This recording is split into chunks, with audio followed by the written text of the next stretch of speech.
Friedrich Adler watched the morning frost melt from the interior walls of his cabin, the stone mass behind him radiating steady warmth hours after the fire had died. Outside, his neighbor Joseph Bauer chopped frozen firewood in the pre-dawn darkness, keeping his third fire of the night alive. Before we begin, let us know where you're watching from, and if stories of forgotten frontier wisdom speak to you, hit that subscribe button, because tomorrow's tale might just change how you see survival itself. The Wisconsin Territory. Winter of 1843 arrived early and settled in with the kind of cold that killed slowly. Friedrich Adler woke on the morning of November 14th to find ice crystals coating the inside of his cabin walls. The fireplace he had stoked at midnight still held glowing coals, but the heat rose straight up the chimney and disappeared into the frozen darkness above. The cabin interior measured perhaps 40 degrees if he was generous with his estimate. He rose from his sleeping platform and immediately felt the shock of cold air against his skin. His breath formed clouds thick enough to obscure his vision. He added wood to the fire, watching flames leap up and provide momentary warmth to his hands and face. Within minutes, the immediate area near the fireplace became tolerable. The rest of the cabin remained bitterly cold. This was normal. This was what every settler in the territory experienced through 6 months of winter. You stayed near the fire, or you froze. You burned wood constantly, or you died. Simple mathematics governed survival. Friedrich pulled on his wool coat and boots without fully dressing. The morning routine required efficiency. Check the fire, add wood, boil water for coffee, eat something hot. Then tend to the animals before full daylight. Every movement calculated to minimize exposure to the cold that permeated everything more than 5 feet from the fireplace. His cabin shared a common wall with Joseph Bauer's. Structure. They had built together the previous spring, 2 German immigrants who had traveled west from Pennsylvania with dreams of land ownership and freedom from the crowded eastern settlements. The shared wall saved materials and provided a modest psychological comfort during the isolation of frontier life. Friedrich could hear Joseph moving in the adjacent cabin. The sound of wood being split penetrated the log walls. Joseph was already outside working despite the cold. Friedrich knew why. Joseph's wife Margaret had developed a cough 3 weeks earlier. The cough had worsened into something deeper, something that rattled in her chest when she breathed. Keeping the cabin warm enough for her comfort meant Joseph burned wood at twice the normal rate. Friedrich had spent the previous evening helping Joseph process firewood from their shared supply. They had cut and stacked 6 cords in September, believing it would be sufficient for both families through winter. Now, only 6 weeks. Into the cold season, they had consumed nearly 2 cords. At this rate, they would run out by February. The forest offered unlimited wood, but cutting and hauling in deep winter was brutal work that consumed calories they could barely afford to spend. Margaret's condition had deteriorated noticeably over the past week. She rarely left the sleeping platform. Joseph had moved it closer to the fireplace, but even there, the temperature fluctuated wildly based on fire intensity. Too close, and the radiant heat became unbearable. Too far, and the cold dominated. There was no comfortable middle distance. Friedrich prepared his coffee and ate cold cornbread left from the previous night's meal. Heating food required maintaining the fire at cooking temperature, which meant either waiting until enough coals accumulated or building the fire unnecessarily hot. Most mornings he ate cold food to conserve fuel. The cold snap intensified through December. Temperatures dropped to levels that made exposed skin dangerous within minutes. Friedrich and Joseph worked together to maintain their fireplaces, but the battle against winter felt increasingly futile. No matter how much wood they burned, the cabins never achieved real warmth. Margaret Bauer stopped eating on December 20th. Her breathing had become labored, each inhalation accompanied by a wet rattling sound that Friedrich could hear through the shared wall. Joseph burned wood frantically, keeping the fire roaring day and night. The cabin interior reached perhaps 55 degrees near the fireplace. Everywhere else remained brutally cold. Friedrich offered what help he could. He took over Joseph's outdoor work, tending both families' livestock, hauling water from the creek, processing firewood. Joseph stayed inside with Margaret, monitoring her condition, adjusting her position near the fire, trying desperately to keep her comfortable. On the evening of December 23rd, Friedrich heard Joseph calling through the wall. The sound was desperate, urgent. Friedrich grabbed his coat and went outside into the bitter darkness, circling around to Joseph's door. Inside, he found Margaret struggling to breathe. Her lips had taken on a bluish tint. Her skin felt simultaneously hot with fever and cold from insufficient ambient warmth. They kept the fire blazing through the night. Friedrich stayed with Joseph, feeding wood into the fireplace every 20 minutes, maintaining maximum heat output. It made no difference. The cabin could not hold warmth. The heat rose and escaped. The walls leaked cold air through countless gaps in the chinking. The single small window radiated cold like an open hole. Margaret died 2 hours before dawn. Her breathing simply stopped. Joseph held her hand and wept while Friedrich maintained the fire out of habit, unable to think of anything else to do. They buried her 2 days later on a hillside overlooking the frozen creek. The ground was too hard for proper digging. Friedrich and Joseph built a cairn of stones over her wrapped body, protection against animals until spring thaw would allow proper burial. Joseph spoke words in German that Friedrich barely heard over the wind. The cold made ceremony brief. Joseph moved through the following weeks like a man already dead. He performed necessary tasks mechanically, but showed no emotion, no engagement with life. Friedrich brought him food. Joseph ate without tasting. Friedrich helped maintain his fire. Joseph sat staring at flames without seeing them. In mid-January, Joseph made his decision. He would leave for Oregon Territory. His brother had settled there 2 years earlier. Joseph could not survive another winter in Wisconsin. The cold had killed his wife as surely as any disease. He would not give it another chance. Friedrich helped Joseph prepare for departure. They sorted supplies, determined what Joseph would take and what Friedrich would purchase from him. The transaction felt hollow. Joseph sold everything for a fraction of its value. He wanted only enough money to reach Oregon. On February 3, 1844, Joseph Bauer left Wisconsin Territory. Friedrich watched his friend disappear into the winter landscape, walking south toward the nearest town where he could arrange passage west. Friedrich returned to his cabin alone, knowing he had just witnessed what frontier cold did to families. Friedrich sat alone in his cabin that evening, the fire burning low, the cold pressing in from all sides. Joseph's departure had created a profound silence. For the first time since arriving in Wisconsin, Friedrich was completely isolated. The nearest other settler lived 3 miles away. In winter, that distance might as well have been 30. He added wood to the fire and pulled his sleeping furs closer to the hearth. The flames provided light and momentary warmth, but Friedrich knew from experience that by midnight the cabin would be freezing, despite the fire burning continuously.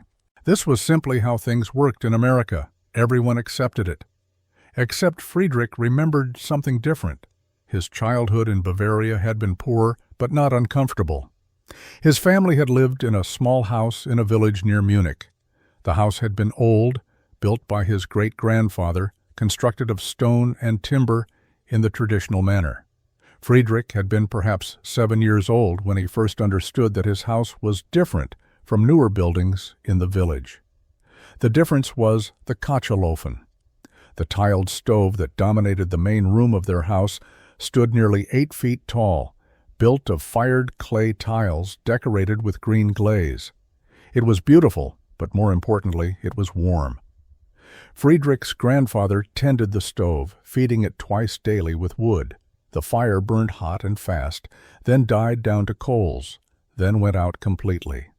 Yet the house remained warm for hours afterward. Friedrich had never questioned this as a child. Warmth was simply the natural state of indoors.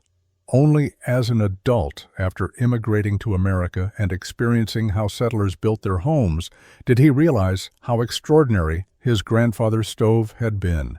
The Kochelofen worked through principles Friedrich had not understood as a boy. The stove was not a simple firebox with a chimney. It was a massive structure filled with winding passages that forced hot smoke through the clay tile mass before allowing it to escape. The tiles absorbed heat during the brief hot fire. Then they radiated that stored heat for 12 to 24 hours. The house stayed warm without continuous burning. His grandfather had explained it once, when Friedrich asked why they did not keep the fire burning all day like their neighbors did. The old man had placed young Friedrich's hand on the stove tiles hours after the fire had gone out. The tiles were still warm to the touch. "The fire does its work," his grandfather had said in German, "and the stones remember. We do not waste wood feeding flames. We feed stones, and stones give back slowly." Friedrich had not thought about that conversation in years. Now, sitting alone in a freezing Wisconsin cabin, burning wood constantly, yet achieving no lasting warmth, the memory returned with startling clarity. American fireplaces were wasteful. They burned wood continuously but retained no heat. The moment the fire died, the cabin froze. All the energy from burning wood went directly up the chimney. Nothing was stored. Nothing was retained. It was like trying to fill a bucket with a hole in the bottom. His grandfather's Kochelofen had solved that problem centuries ago. The technology was old, proven, effective. So why was no one building them in America? Friedrich spent the next 3 days thinking about heat, not about staying warm hour by hour, but about the fundamental problem of frontier heating. Every settler faced the same challenge. Winter lasted 6 months. Wood was abundant, but processing it consumed enormous labor. Burning it continuously in wasteful fireplaces meant entire winters spent cutting, hauling, splitting, and stacking fuel. There had to be a better approach. Friedrich knew the answer existed. He had experienced it as a child. The question was whether he could recreate a Bavarian Kochelofen in a Wisconsin wilderness cabin using available materials and his own limited masonry knowledge. His grandfather had been a stonemason. Friedrich was a farmer. He knew basic carpentry and log construction, but building a sophisticated heating system seemed beyond his capabilities, yet the alternative was continuing as things were.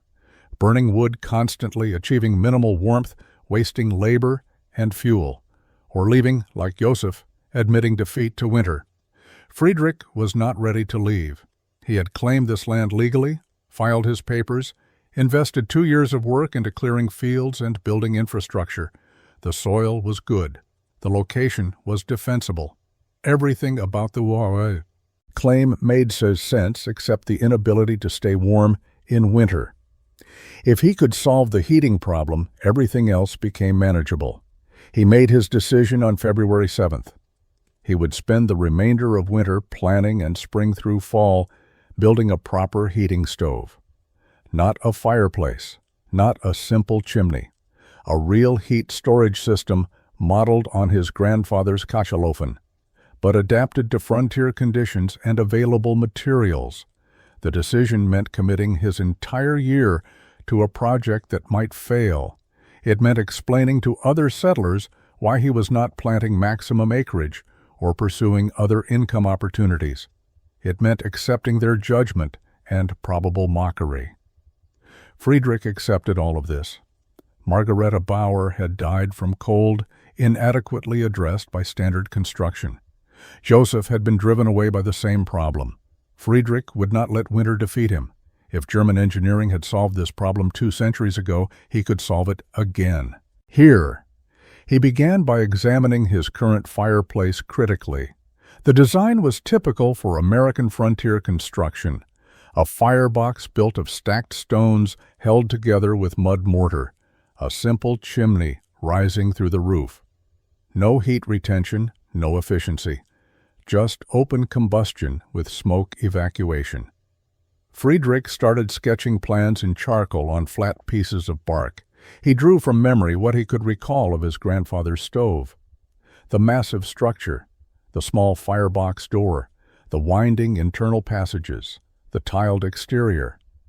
He would need to adapt everything to materials available in Wisconsin, but the core principles remained valid. Stone was abundant. The creek provided unlimited fieldstone. Clay for mortar existed in deposits near the water. He had basic metalworking tools and could fabricate simple iron components. The real challenge would be understanding the internal structure well enough to recreate it without formal training. Friedrich spent the remaining winter, months refining his plans and testing materials. He mixed different clay and sand ratios to find mortar that would withstand high heat. He experimented with stone types to identify which retained heat longest. Spring arrived late in 1844. The ice on the creek broke up in early April, and Friedrich began his work immediately. While other settlers plowed fields and planted crops, Friedrich walked the creek bed selecting stones. He was not gathering casually. Each stone was examined for specific properties: density, shape, heat retention capability, and whether it could be worked into the structure he envisioned. He wanted stones that were relatively uniform in size, dense enough to hold heat for extended periods, and shaped to allow tight fitting with minimal gaps. River stones polished smooth by water flow were rejected. He needed stones with flat sides that could be mortared together into stable walls. Fieldstone scattered across his property became his primary source. Other settlers noticed his activity. A neighbor named Ernst Fischer stopped by in late April to ask what Friedrich was doing with the growing pile of stones near his cabin. Friedrich explained he was planning to build a heating system different from standard fireplaces. Ernst looked skeptical but said nothing directly critical. The conversation ended with Ernst wishing him luck in a tone that suggested he thought Friedrich was wasting time. By mid-May, Friedrich had accumulated approximately 2 tons of selected stone. The pile dominated the area in front of his cabin. He had also dug clay from the creek bank and was testing mortar mixtures. The process was methodical and slow. He mixed clay with sand in different ratios, formed small test pieces, and observed how they hardened and whether they cracked as they dried. The best mixture used 3 parts sand to 2 parts clay with a small amount of lime added for binding strength. The lime was expensive, purchased from a trader, passing through the territory. Friedrich invested money he could barely afford, but proper mortar was essential. His grandfather had taught him that good masonry started with good mortar. Stones could be replaced. Poor mortar meant eventual structural failure. Through June and July, Friedrich continued stockpiling materials while maintaining minimal agricultural work. He planted a small garden for food, but ignored the larger fields Joseph had helped him clear. Other settlers noticed. Ludwig Kraus visited in early July and asked directly why Friedrich was not farming properly. Friedrich explained again about the heating system. Ludwig laughed, not unkindly but clearly amused. "You will build a stove all summer instead of growing food? This is foolish, Friedrich. Winter takes care of itself, if you have enough firewood." Friedrich did not argue. He simply continued working. Arguments were pointless. The proof would come when winter arrived and his cabin stayed warm while others froze despite burning wood constantly. By late July, he had everything needed to begin actual construction: 2 tons of selected stone, 4 barrels of prepared mortar mixture, sand and clay reserves for additional mortar, basic iron components including hinges, and a firebox door frame, and detailed plans drawn on scraped deerskin that would not deteriorate with handling. The mockery had begun quietly, but Friedrich knew it would intensify once he started building. Settlers would see the massive structure taking shape inside his cabin and would question his sanity directly. He prepared himself mentally for what was coming. Friedrich began construction on August 1, 1844. He started by clearing the interior space where the heating system would stand. His existing fireplace was dismantled carefully, the stones salvaged for reuse.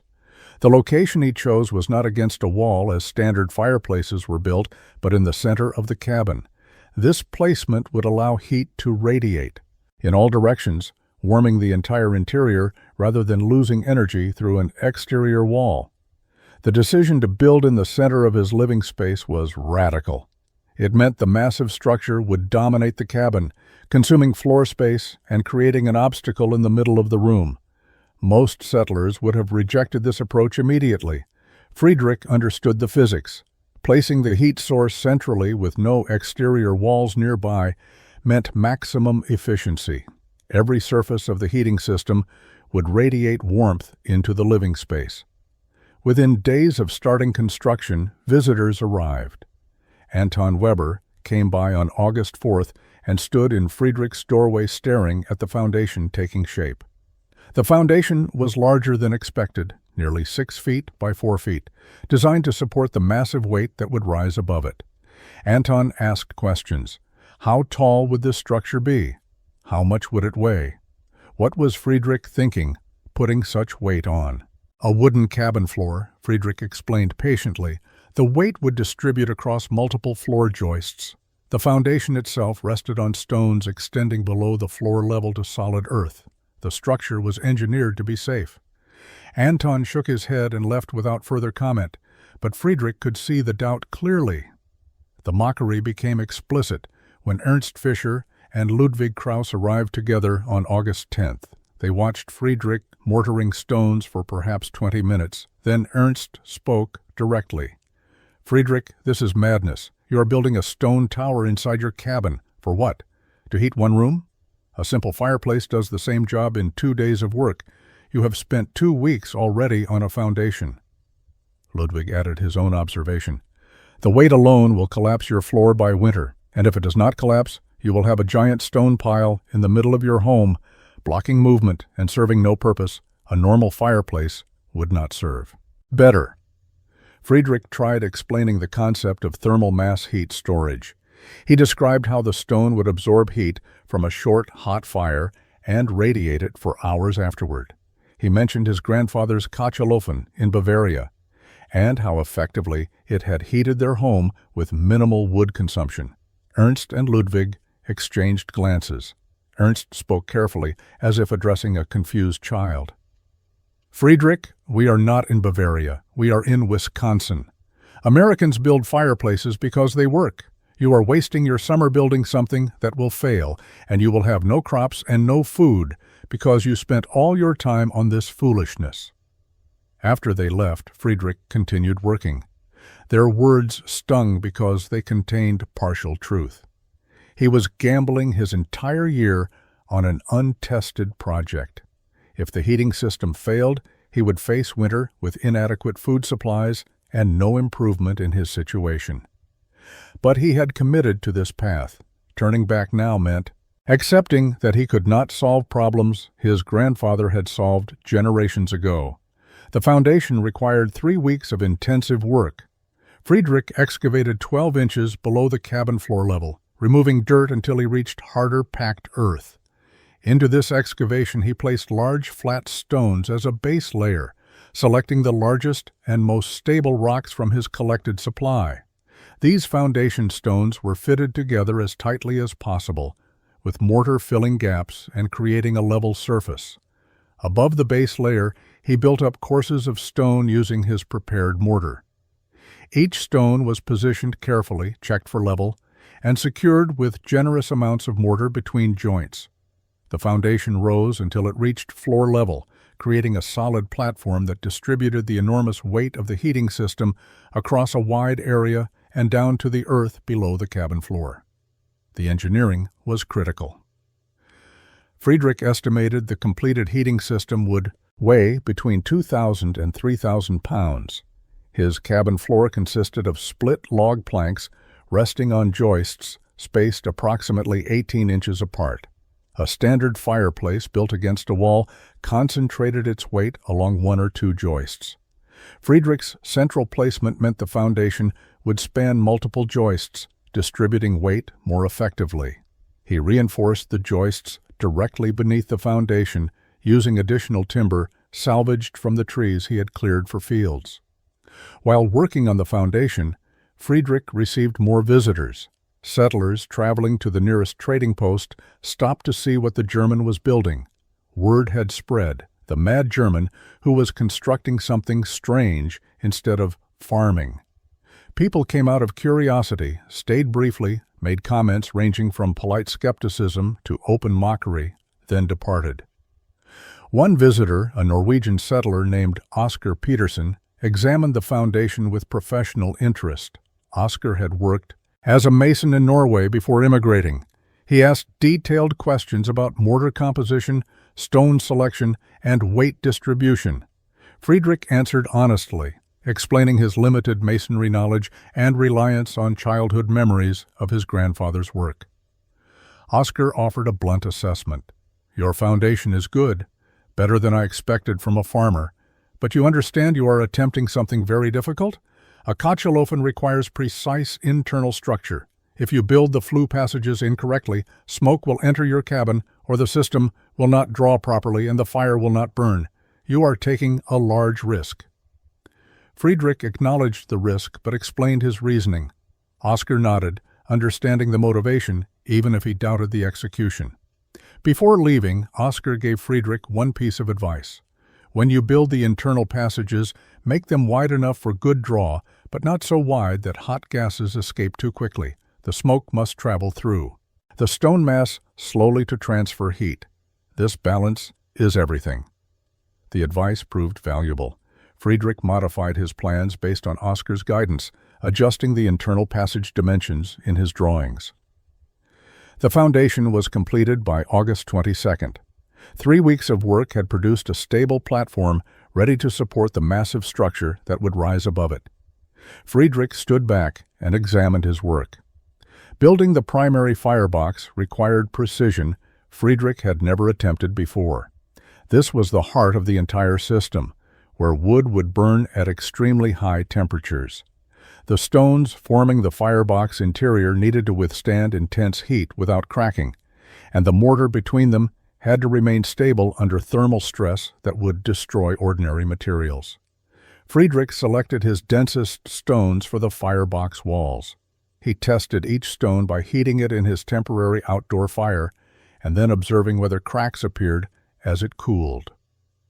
Stones that showed any weakness were rejected. Only perfectly sound stones with no visible flaws or fissures were used in the firebox construction. The firebox chamber measured 18 inches wide, 24 inches deep, and 16 inches tall. These dimensions were based on his calculations of how much wood he would need to burn for effective heating. Too small, and the fire would not generate sufficient heat to warm the stone mass. Too large, and he would waste fuel heating excess space. The front opening of the firebox required an iron door frame. Friedrich had purchased a pre-made frame from a blacksmith in the nearest town, paying a price that consumed most of his remaining cash. The frame was heavy cast iron with mounting flanges that would be embedded in the stone walls. A hinged door would seal the opening, controlling airflow and preventing sparks from escaping into the cabin. Installing the door frame was the most difficult task Friedrich had attempted. The frame had to be positioned perfectly level and plumb, embedded in the surrounding stonework as construction progressed.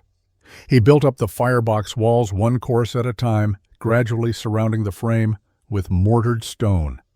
The mortar had to fill every gap between iron and stone, creating an airtight seal that would prevent smoke leakage. Ernst Fischer visited again on September 3rd while Friedrich was working on the firebox. Ernst watched silently for several minutes before speaking. "You have been working 2 months now. Your fields are overgrown. You have no crops planted. Winter will come, and you will starve next to your stone pile, which may or may not produce heat." Friedrich paused his work and looked at Ernst directly. "I planted enough garden vegetables to survive winter. I have flour and salt meat stored. I will not starve. And this stone pile, as you call it, will keep me warmer than any fireplace in this territory." Ernst shook his head, but said nothing more. After he left, Friedrich returned to his work. The mockery no longer affected him. He had committed fully to this project and would see it through, regardless of others' opinions.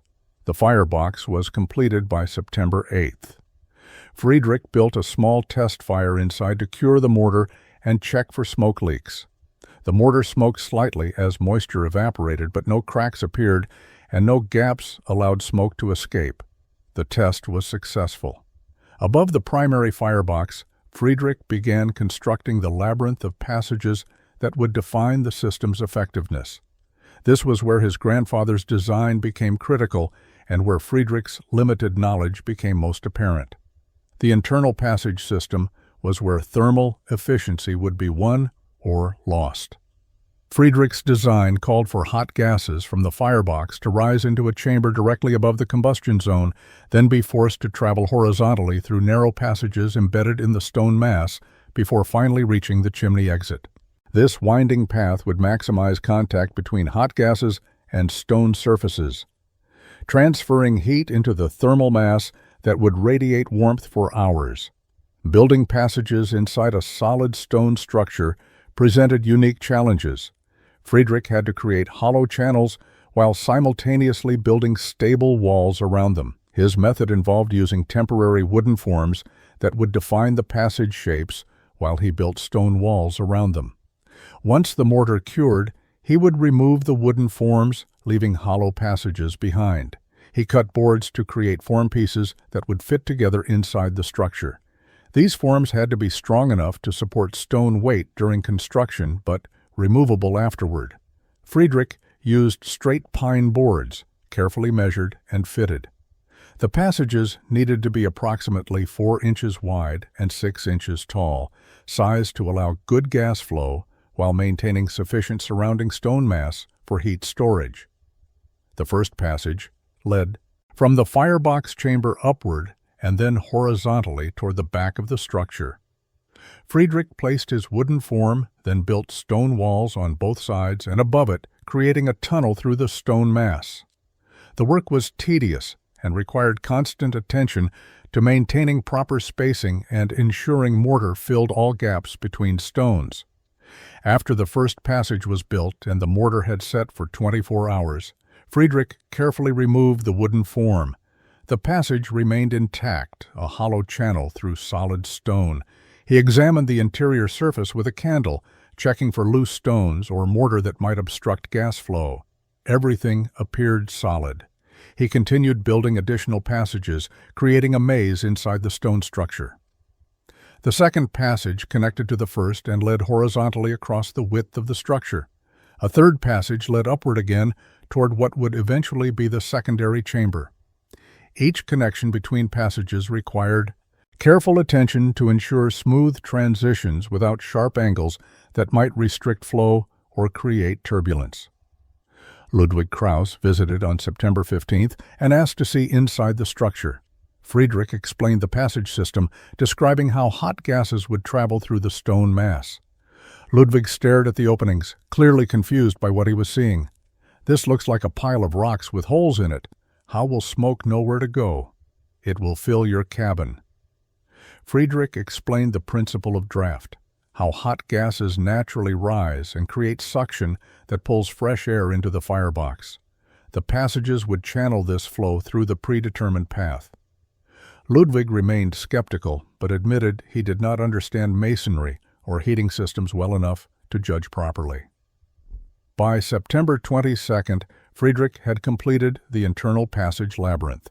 The system contained approximately 20 feet of passage length winding through the stone mass, creating maximum surface area contact between hot gases and heat-retaining stone. Above the labyrinth of passages, Friedrich constructed the secondary chamber that would serve as a baking oven. This was a refinement beyond basic heating, an additional function that would use waste heat from the primary firebox.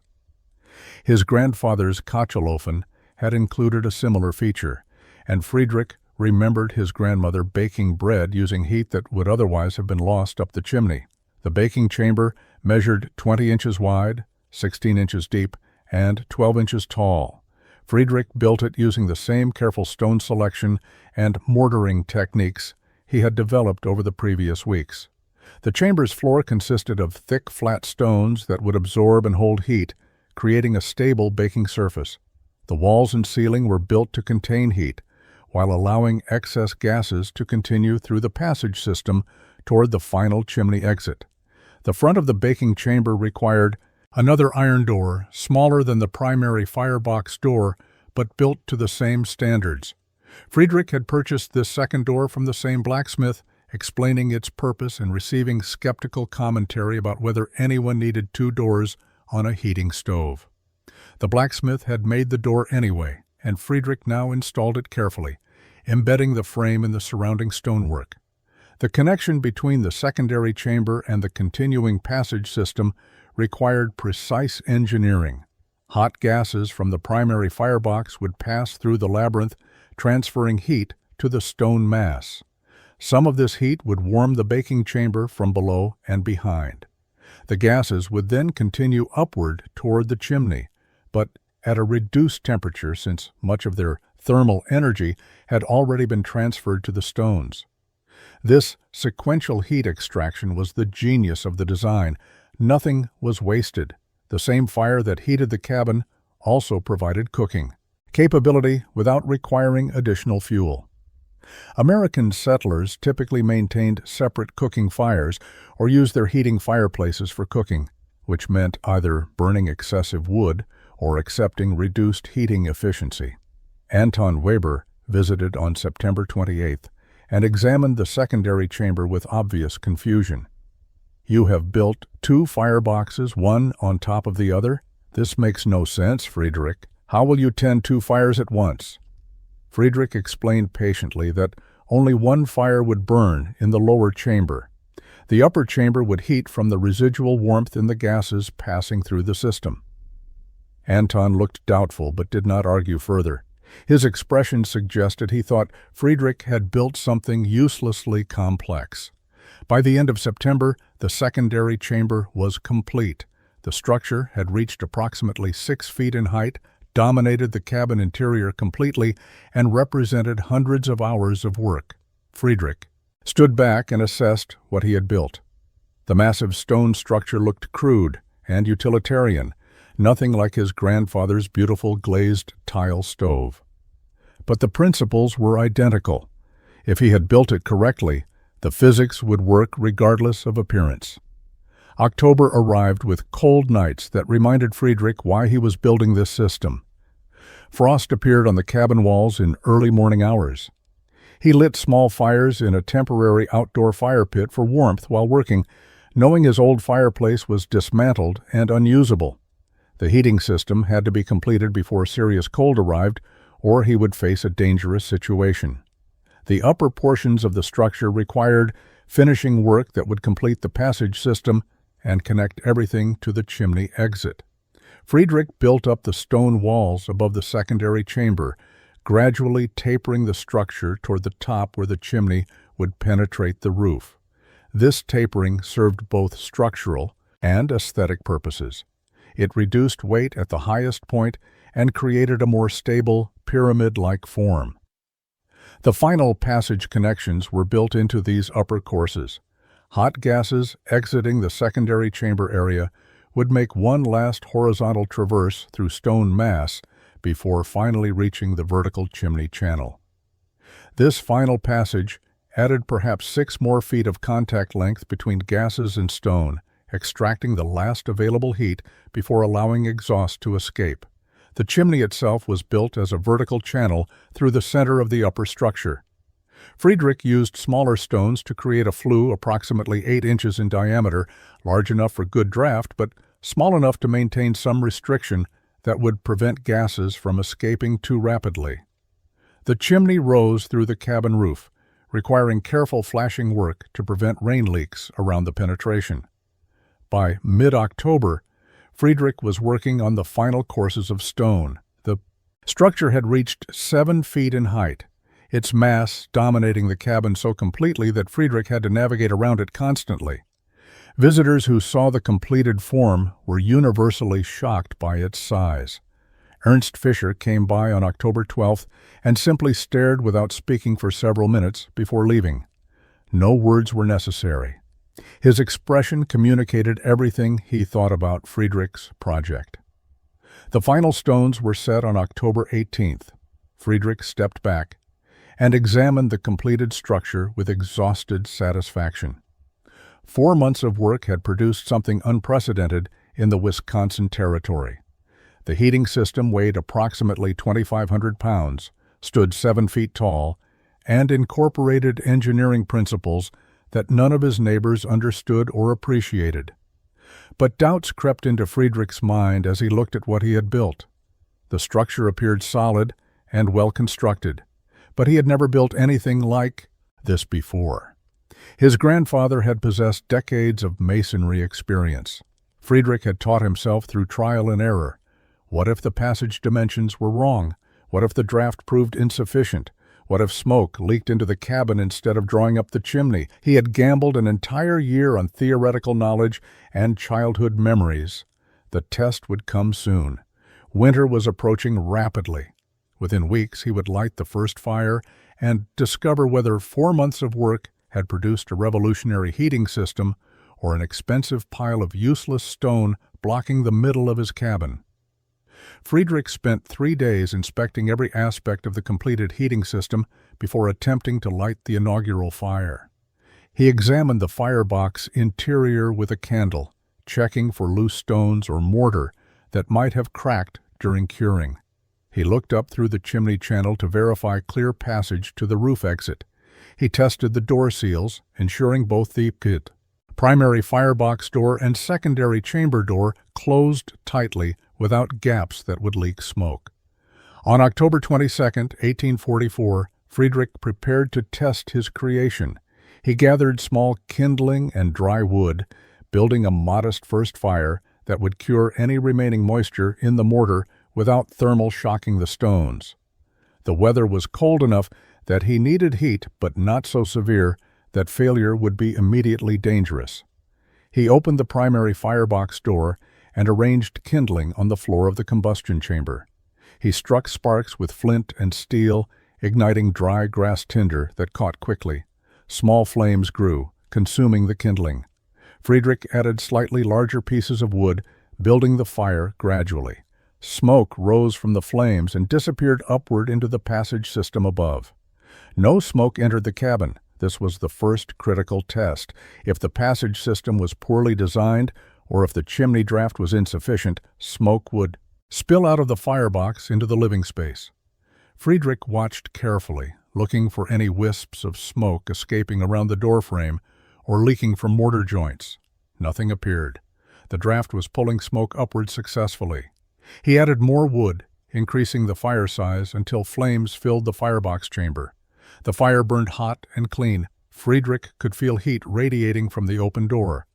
But he closed the door after 15 minutes, engaging the latch that sealed the firebox.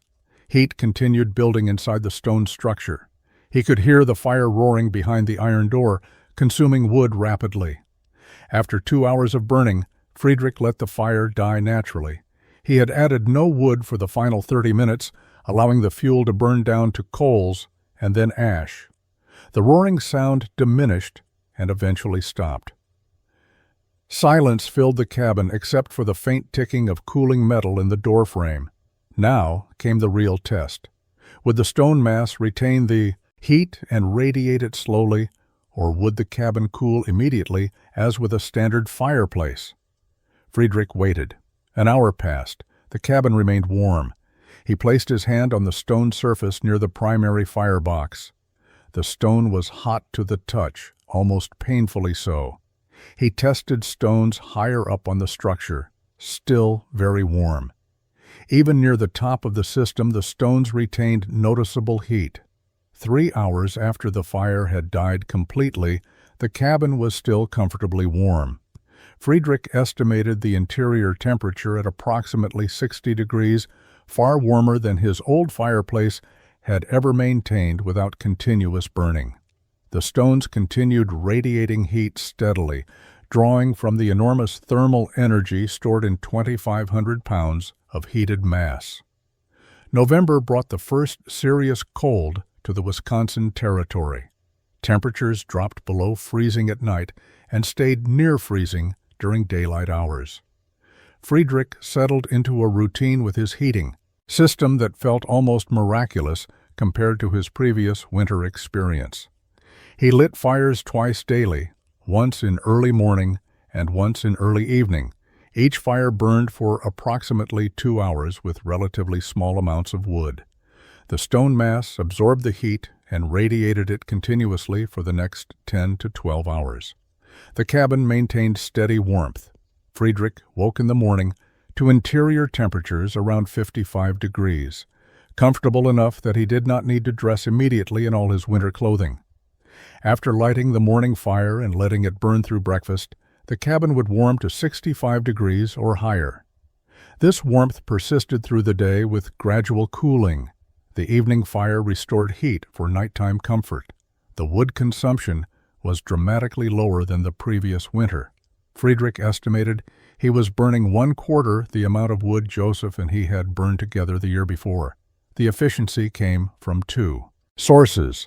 First, the heat storage meant he did not need continuous burning. Second, the high-temperature fires extracted maximum energy from the wood before gases escaped up the chimney. The secondary baking chamber proved equally valuable. Friedrich baked bread twice weekly using residual heat from his morning fires. The chamber maintained consistent temperatures perfect for baking without requiring dedicated cooking fires. He could also warm food in the chamber, turning the heating system into a complete household heating and cooking solution. His neighbors began noticing something unusual by mid-November. Friedrich's chimney produced smoke only twice daily for brief periods. Other cabins showed smoke constantly from dawn until late evening. Ludwig Kraus stopped by on November 18th and asked directly why Friedrich was not keeping his fire burning. Friedrich invited him inside. The cabin was warm, comfortably, noticeably warm despite no fire currently burning. Ludwig touched the stone structure and felt the heat radiating from its surface. His expression showed confusion and grudging respect. "How is this possible? My cabin is freezing unless I burn wood constantly. You have no fire, yet your cabin is warmer than mine ever gets." Friedrich explained the thermal mass principle. The stones absorbed heat from short, hot fires and released it slowly over many hours. Ludwig listened carefully but struggled to understand how this could work when everything he knew about heating required continuous burning. Word spread slowly through the scattered settlement. Friedrich had built something that actually worked, something that defied common understanding of how frontier heating functioned. The mockery began shifting toward curiosity. Settlers who had laughed at his stone pile now asked questions about how it was built. Ernst Fischer visited in early December. He did not apologize for his earlier criticism, but he asked whether Friedrich would be willing to help him build a similar system. Friedrich agreed immediately. January 1845 brought cold that settlers would remember for years. The temperature dropped to 20 below zero and stayed there for 6 consecutive days. Wind tore through the territory with relentless force, finding every gap in cabin walls, every weakness in construction. Frontier families burned wood desperately, keeping fires roaring day and night, yet their cabins barely maintained temperatures above freezing. Friedrich's cabin remained comfortable. He continued his twice-daily firing schedule, burning perhaps slightly larger fires to compensate for the extreme exterior cold, but the basic routine remained unchanged. Morning fire, evening fire, steady warmth throughout each 24-hour period. The stone mass proved even more effective in extreme cold because the temperature differential between the heated stones and the frigid exterior created stronger, radiant heat transfer. His interior temperature held steady between 60 and 65 degrees. This was not luxurious warmth, but it was survivable comfort. He could move around the cabin without heavy winter clothing. He could sleep without piling every fur and blanket he owned onto his platform. He could work on indoor tasks with bare hands without his fingers going numb. His neighbors were suffering, Anton Weber's cabin never exceeded 40 degrees despite burning wood at 3 times Friedrich's rate. The Weber family spent January huddled near their fireplace, unable to occupy the far corners of their cabin because the cold there was dangerously intense. Anton's children showed signs of cold-related illness, persistent coughs, and lethargy that worried their parents deeply. Ernst Fischer's situation was similarly desperate. Ernst had burned through his entire winter wood supply by mid-January and was now cutting fresh wood in brutal conditions, burning it still green because he had no choice. Green wood produced less heat and more smoke, making his already inefficient fireplace even worse. His cabin was miserably cold, despite Ernst working himself to exhaustion, maintaining constant fire. Ludwig Krauss had the largest family in the immediate area, 7 children ranging from 2 to 14 years old. Keeping them all warm through the January cold snap pushed Ludwig to his limits. His fireplace consumed wood at an astonishing rate. The children slept in shifts close to the fire, rotating positions so everyone received some warmth. Ludwig's wife developed frostbite on her fingers from doing washing in the attached lean-to where temperatures never rose above freezing. On January 9th, the situation became critical for the Weber family. Anton's youngest daughter, 4 years old, stopped responding normally. She was lethargic, refused food, and felt cold to the touch despite being wrapped in blankets near the fire. Anton recognized hypothermia symptoms. The child was losing the ability to maintain core body temperature despite their best efforts to keep her warm. Anton made a desperate decision. He wrapped his daughter in every warm item he could find and carried her through the darkness toward Friedrich's cabin. The distance was only half a mile, but in the brutal cold with deep snow, the journey took nearly an hour. Anton pounded on Friedrich's door well after midnight. Friedrich woke to frantic pounding and opened his door to find Anton Weber holding his daughter, both of them covered in snow and ice. Anton's face showed terror and exhaustion. The child in his arms was barely conscious, her skin pale and cold. Friedrich pulled them inside immediately, closing the door against the wind that tried to force its way into the cabin. The warmth hit them like a physical force. After the brutal exterior cold, stepping into Friedrich's 60-degree cabin felt like entering a furnace room. Anton stumbled toward the stone heating system, drawn instinctively to its warmth. Friedrich helped him settle near the base of the structure where radiant heat was strongest. The child was in serious condition. Friedrich had seen hypothermia during his time in the mountains of Bavaria. The body's core temperature dropped below the point where normal warming could reverse the condition. The person needed external heat, applied carefully to avoid shocking their system. Warming too quickly could cause heart problems. Warming too slowly meant continued deterioration. Friedrich brought his thickest furs and wrapped them around the girl while keeping her positioned near the stone mass. The stone radiated steady, even heat, without the dangerous intensity of an open fire that could burn skin or cause rapid temperature swings. This steady, radiant warmth was exactly what hypothermia treatment required. Anton sat beside his daughter, holding her hands, speaking to her in German. His voice cracked with emotion and exhaustion. Friedrich prepared warm broth from dried meat and vegetables, creating liquid sustenance that could be consumed without requiring much energy. He brought the broth to Anton and encouraged him to try getting the child to drink small amounts. Over the next 2 hours, the girl slowly responded. Her skin gradually warmed. Her lethargy decreased. She began responding to her father's voice with small movements and eventually whispered words. By 3 in the morning, she was fully conscious and asking for water. The crisis had passed. Anton wept openly, holding his daughter and thanking Friedrich repeatedly. Friedrich downplayed his role, insisting that the heating system deserved credit, not him. But Anton understood the reality. If Friedrich had not built this system, if this warm refuge had not existed within reach, his daughter would likely have died. Standard frontier cabins in this cold could not have provided the sustained warmth needed for recovery. As dawn approached, Anton's daughter was sleeping peacefully, her breathing steady and color returned to her face. Anton stayed awake, keeping watch over her. He looked at the stone heating system with an expression combining gratitude and regret. "I mocked you," he said quietly to Friedrich. "I called you mad for building this. I was wrong. You built something that saved my daughter's life."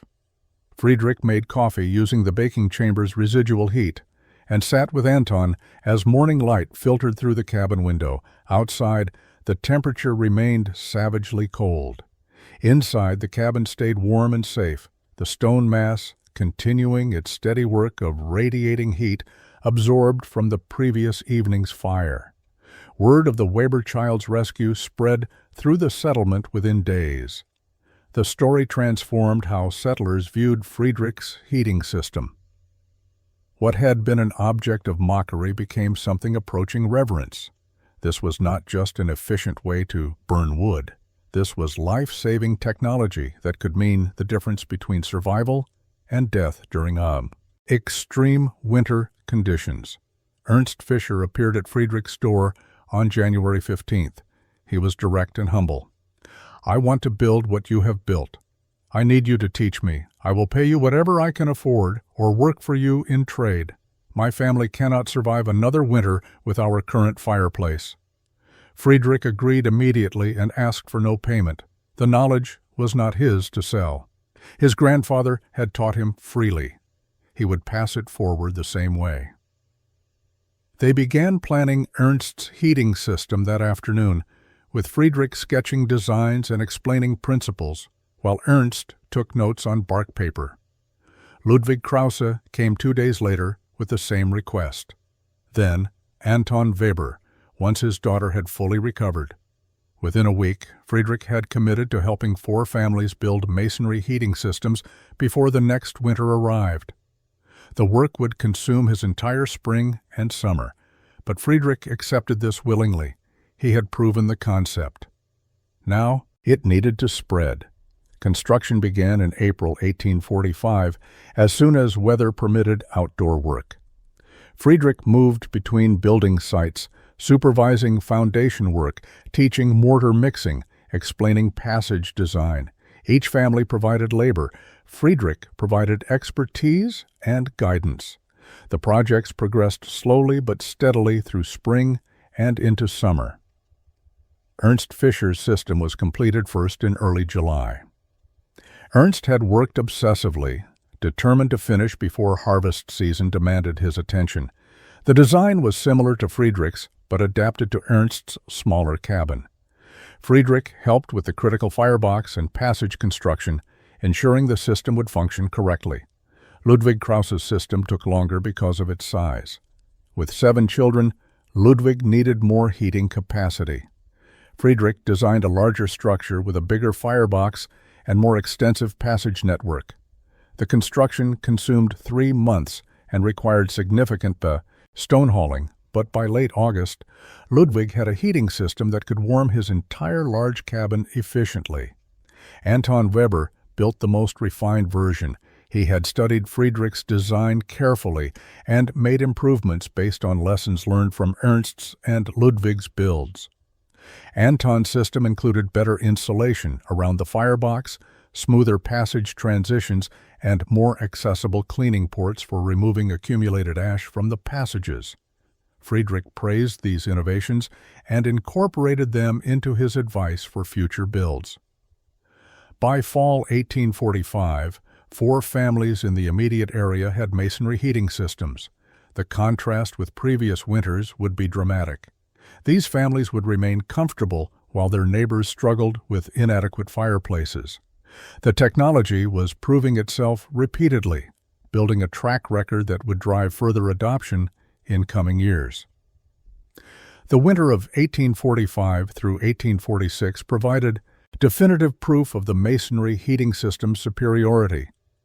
Friedrich and the 4 families who had built similar systems stayed warm throughout the coldest months, while burning a fraction of the wood their neighbors consumed. The temperature differential was measurable and obvious to anyone who visited these cabins compared to standard frontier homes. By spring 1846, requests for construction assistance overwhelmed Friedrich. Settlers from throughout the territory heard about the Germans' heating system and wanted their own versions. Friedrich could not possibly help everyone, so he began training others to build the systems independently. He created detailed drawings on prepared deerskin showing foundation layouts, firebox dimensions, passage routing, and chimney construction. These drawings became templates that competent builders could follow without direct supervision. The technology spread beyond the immediate Wisconsin territory. Travelers passing through saw the systems and carried descriptions to other settlements. Immigrants arriving from Europe, particularly Germans, Norwegians, and Finns, recognized the designs immediately. These were variations of heating systems they had known in their homelands, adapted brilliantly to American frontier conditions. These immigrants became advocates and builders, spreading the technology through their new communities. The naming became standardized through common usage.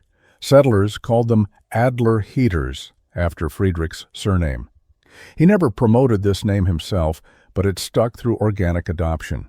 When someone asked about the efficient heating systems appearing in frontier cabins, the answer was usually, "That's an Adler heater," or "built Adler style." The name became shorthand for quality construction and heating efficiency. Not everyone adopted the technology. Some settlers remained committed to traditional fireplaces, viewing the masonry systems as too complex, too expensive in terms of labor and materials, or simply unnecessary for their situations. Friedrich never pushed anyone to build these systems. He answered questions when asked and helped those who requested assistance, but he respected that different families had different needs and capabilities. The broader impact extended beyond individual comfort. Settlements with multiple Adler heaters showed measurably lower winter mortality rates compared to settlements relying entirely on traditional fireplaces. Fewer children died from cold-related illnesses. Fewer adults suffered frostbite or hypothermia complications. The correlation was clear to territorial physicians who tracked these statistics. Better heating directly saved lives. By 1850, masonry heating systems based on Friedrich's design existed throughout Wisconsin, Minnesota, and the Dakota territories. The exact designs varied based on local materials and builder expertise, but the core principles remained consistent. Thermal mass heat storage, extended flue passages for maximum heat extraction, central placement for optimal heat distribution, and multi-function design combining heating and cooking capabilities. Friedrich's innovation had spread through the simple mechanism of solving real problems effectively. Frontier families desperately needed better heating. Friedrich provided a proven solution. The technology propagated naturally through this fundamental dynamic of human need, meeting practical innovation. Friedrich Adler continued trapping and farming in Wisconsin territory through the 1850s. He never achieved wealth or fame beyond his local reputation as the man who had revolutionized frontier heating. He lived quietly, helping neighbors when asked, building additional heating systems for families who needed assistance, and maintaining his own homestead with modest success. In 1857, at age 45, Friedrich married a widow named Anna Schultz, who had arrived from Pennsylvania with her 2 children. Anna had heard about Friedrich through the scattered German immigrant community. She was practical, resourceful, and appreciated the warm cabin Friedrich offered. Their marriage was companionable rather than passionate, 2 middle-aged people finding mutual benefit in partnership. They had 1 child together, a daughter, born in 1859. Friedrich was a devoted father in his quiet way, teaching his children practical skills and the value of solving problems through careful thought, rather than accepting conditions as unchangeable. He never spoke much about his heating system invention, treating it as simply something that had needed doing. The Civil War years brought changes to the frontier. Many younger men left to fight. Settlements struggled with reduced labor forces. Friedrich, too old for military service, maintained his homestead and helped families whose men had gone to war. His heating systems became even more valuable during these years when wood cutting was more difficult due to labor shortages. By the 1860s, Friedrich's design had evolved through hundreds of individual implementations. Builders had made improvements, adaptations, and refinements. Some systems included better draft controls. Others featured improved cleaning access or more efficient passage layouts. Friedrich welcomed these innovations, understanding that good ideas improved through distributed experimentation and modification. He died on March 3, 1869, at age 57. A respiratory illness contracted during late winter proved fatal despite Anna's nursing efforts. He was buried in a small cemetery outside the town that had grown up near his original homestead. His gravestone was simple, showing only his name and dates. No mention of his heating innovation appeared on the marker. Anna continued living in Friedrich's cabin for another decade. The heating system he had built 25 years earlier still functioned perfectly. She eventually sold the property to a younger family and moved east to live with her daughter. The cabin remained occupied continuously for another 30 years, the stone heating system outlasting multiple generations of inhabitants. By the time Friedrich died, several hundred Adler-style heating systems existed across the northern frontier territories. Most people using them never knew Friedrich Adler's name or his story. They simply knew these systems worked far better than standard fireplaces. The innovation had become separated from its inventor, absorbed into frontier building practices as an anonymous improvement that enhanced survival and comfort for countless families. Friedrich Adler had solved one of the frontier's deadliest problems not through heroism or adventure, but through applying old-world engineering knowledge to new world conditions with careful thought, persistent effort, and willingness to endure mockery until results proved him correct. His legacy was not carved in stone monuments, but built into the stones of cabins scattered across territories where winter could kill and where staying warm meant staying alive.